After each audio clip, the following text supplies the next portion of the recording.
Hey, Nation, we're sneaking in one more chit chat before the end of the year with Bob Coppedge out of the Midwest. How you doing, Bob? Peachy, how about you? Good, good. You and I were talking off camera. It's actually a really contemporary conversation about trying to hire and recruit talent. So, what's going on? You're trying to hire people, which is a good sign.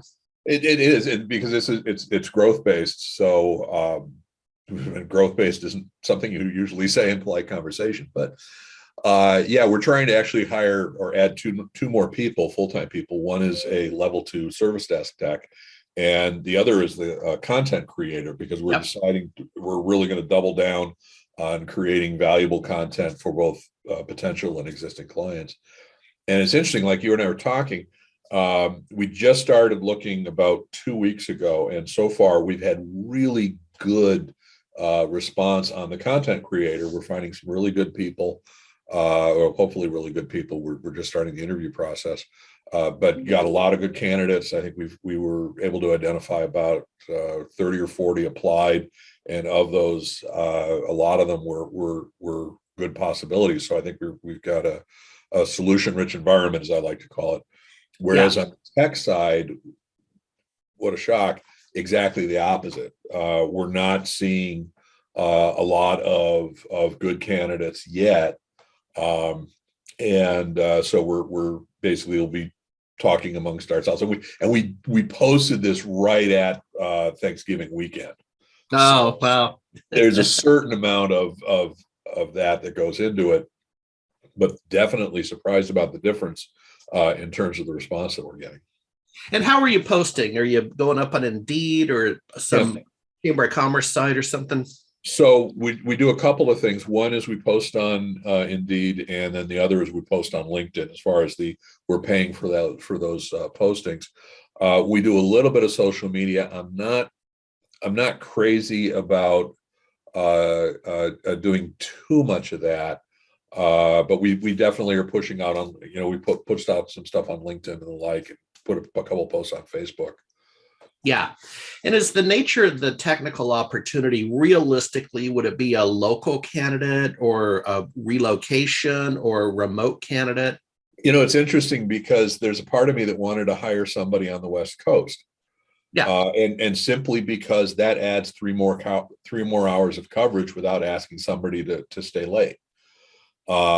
Then you've got cost of living, you've got all the insurance issue, all that kind of fun stuff. There's some farm towns on the West Coast, but go on. Absolutely. Well, and I talked with the guy who is we refer to as the service desk czar, who this will be his person, and he was like, "This will be the sixth person for his team," and he was like, "Let's do that for the seventh one."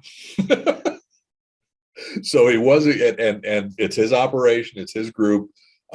So for right now, we're going to go local, and local meaning within 30, 50 miles of where we're at. But absolutely, and I've talked to all my teams who have techs and the like, that they need to start thinking in those terms, though, that Yeah. we're going to be adding people. Well, I think you should. I mean, Oh, I yeah. talk to a lot of people like you. That's my job, is to talk and occasionally listen. And You're good at it. yeah, but we're seeing people think anew. And you read some of the same stuff I do, but people are just resetting. It's like, well, yeah, let's put someone in the West Coast or the Midwest. Had a conversation with another individual who relocated to Austin, Texas, based alone on the time zone. Normally it's music and barbecue. But he said, with what I do, the central time zone's kind of right in the center, right? Yeah. So I get this leverage and I get that leverage, and it worked for me. And I've talked to some other MSPs who are seeing people who are moving from the West Coast to like Minnesota. Yeah. Because of the difference in the housing costs.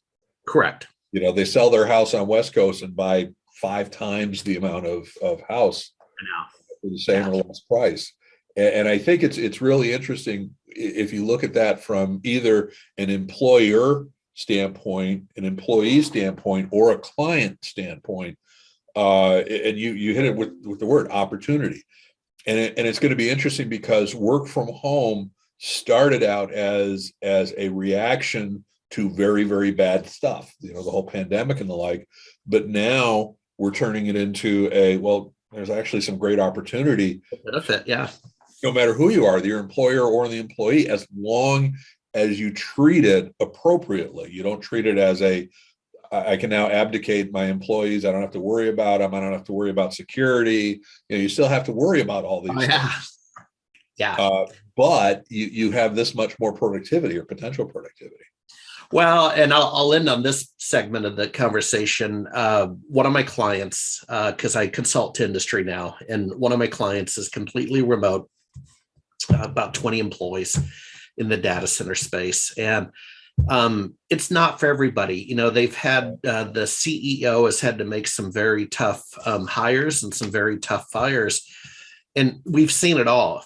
Some people just aren't wired that way. But there was also this element that some of the team was getting a little frustrated with one or two other team members who thought work from home meant like semi-retired, part-time. You know what I mean? It wasn't the same sharpness for some people. Does that make sense? Oh, absolutely. But it gets down to that whole, you have to have the KPIs in place. What are your key performance indicators? You have to have that communication going on. And however you define it, you have to have people who get it, what it is you're trying to do and how you're trying to deliver your goods and services, and that they, if not want to be part of that, at least are willing to.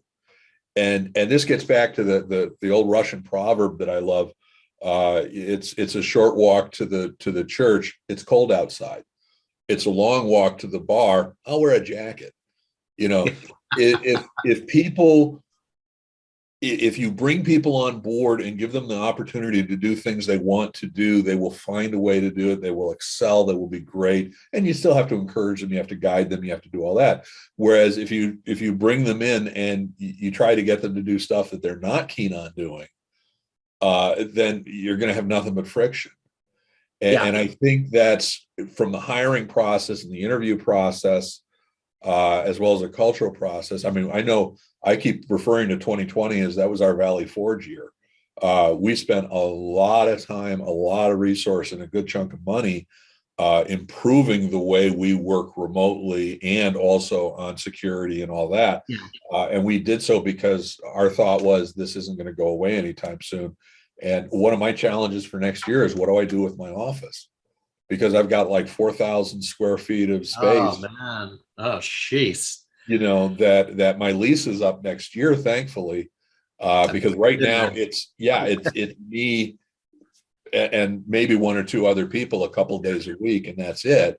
So I've got a great opportunity to cut down on some of my monthly costs. Hey, and you know what? We'll talk about that next time. I'm going to make a note because I've been there, and we can double click into that. Final question: all things being equal, as I like to say, name one or two events you're targeting in 2022 where people might see you. One is content. We're going to double and triple down on creating really helpful content to our clients and our potential clients. So you'll go to a content event to. Oh, I'm sorry. You're talking about events going to? Events. Yeah. Sorry, sir. Sorry. Mea culpa. First of all, I really hope we have a DataCon. I do too. All that. And I really liked IT Glue. They had some small conference stuff going on. I did too. Yeah, I really enjoyed those. And I think Avik had one as well. Those were really great. So I will probably do DataCon. I may do Connect IT Nation, the fall session. Those are the couple. And I started looking at doing it this year and decided it just wasn't the right time. But I'm hoping next year I'm actually going to put on one of my own that's going to be aimed at co-managed IT program development for MSPs. Well, I'll tell you what, we have the capable Jennifer Hallmark, a career event manager, and I've learned events, the good, the bad, and ugly. So we're a free phone call away as you go down that rabbit hole, man. We're here to help. Terrific. I will take advantage of that. All right.